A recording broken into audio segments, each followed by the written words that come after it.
The British Museum is either a repository for the greatest cultural treasures the world has ever seen, or a backstreet lockup for dodgy imperialist knockoff, depending if you're foreign or not.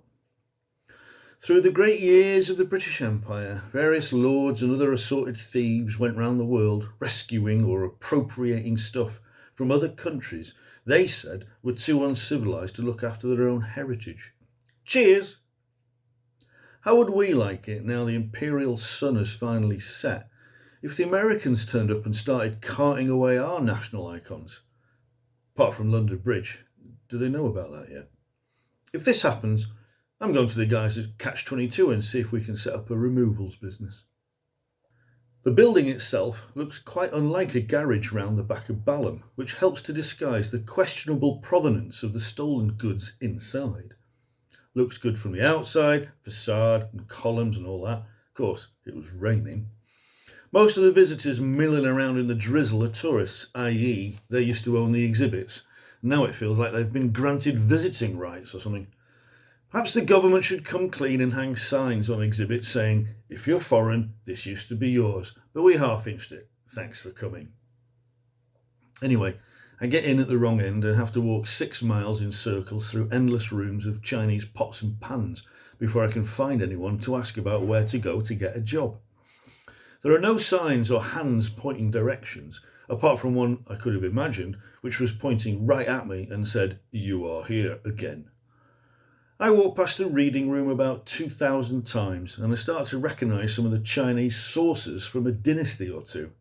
I walk through enormous halls full of Mesopotamian shards, watery Japanese daubings, BC habitat tat and miscellaneous minor Asian cack. I wander past the Rosetta Stone, which we nicked off Napoleon after he'd nicked it off the Egyptians in the first place, so that's alright then. I circle the reading room again, full of bits of paper that are really important, only you're not allowed to read them. Letters from Shakespeare that he might not have written, manuscripts by Milton, strings by Strauss, and hair by Giovanni. All this stuff represented action, stuff people had done, but the dry documents and shells of intent now just lay there, meaning akimbo, functionless and unlived in, being without use. They reminded me of myself. I reach the main entrance from the inside and find out where to go to be a curator, which sounds all qualified and everything, but it's the same story as the exhibit stolen goods, because curator means otherwise unemployable layabout who likes standing in the warm instead of the street corner. But before I embark on a career involving that much movement, I need to move my bowels. There were 2 reasons for this. 1, I have to shit an extraordinary amount of times if I wake up too early, as if I have some kind of fecal shock syndrome. And 2, always check out the bogs before you take a job. After all, you're spending more time there than anywhere else. You might as well find out if you like it before you sign anything. I reached the toilets at the same time as a gang of midget schoolboys on some sort of fascist gloating day trip from the provinces. Look at all this old rubbish we stole from the Continentals, boys. That sort of thing. They were buggering about at the urinals and with the sinks, and I headed for the cubicles, all 3 of which were locked. School children laugh right in your face when they laugh at you. I wanted to machine gun the whole lot of them. I leave the toilets to the bathroom Hitler Youth and fidget around looking for the first right, as the guide told me, which is really the second right. I begin to worry that I haven't experienced anything I approve of since I got here. Hardly an original phenomena though, is it? Down a long corridor into an unused exhibition room, which they haven't filled up yet because they hadn't ransacked anywhere foreign recently, I suppose.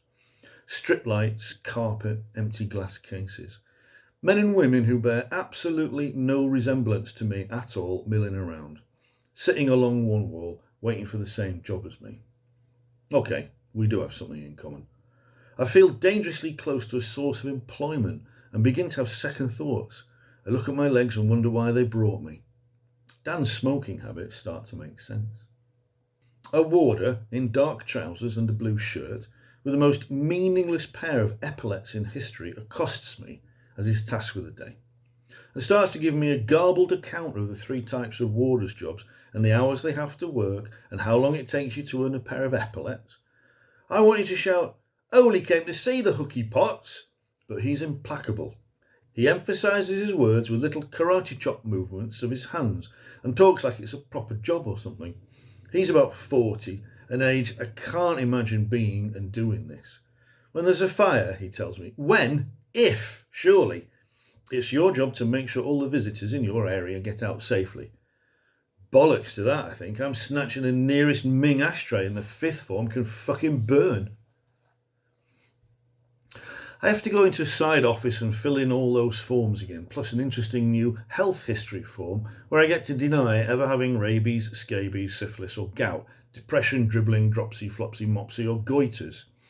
I wonder if I should volunteer the screaming habdabs under other. I do, however, have to admit I had been in hospital in the last year for a case of blood poisoning I caught from a horse in Egypt. I find I enjoy going into unnecessary detail about the pus and the cysts and the boils, the weeping sores, the lancing and squeezing, the operation on my neck when it swelled up like a football. I carry on for quite a while. This is easily the most engrossing thing that's happened to me today. It doesn't sound so impressive when I say I only stayed in hospital for 3 days, but I want to add something like, "But it really hurt." So I give back the bloke's pen and he tells me I have to wait with the other losers to be called for an informal interview with the big curator.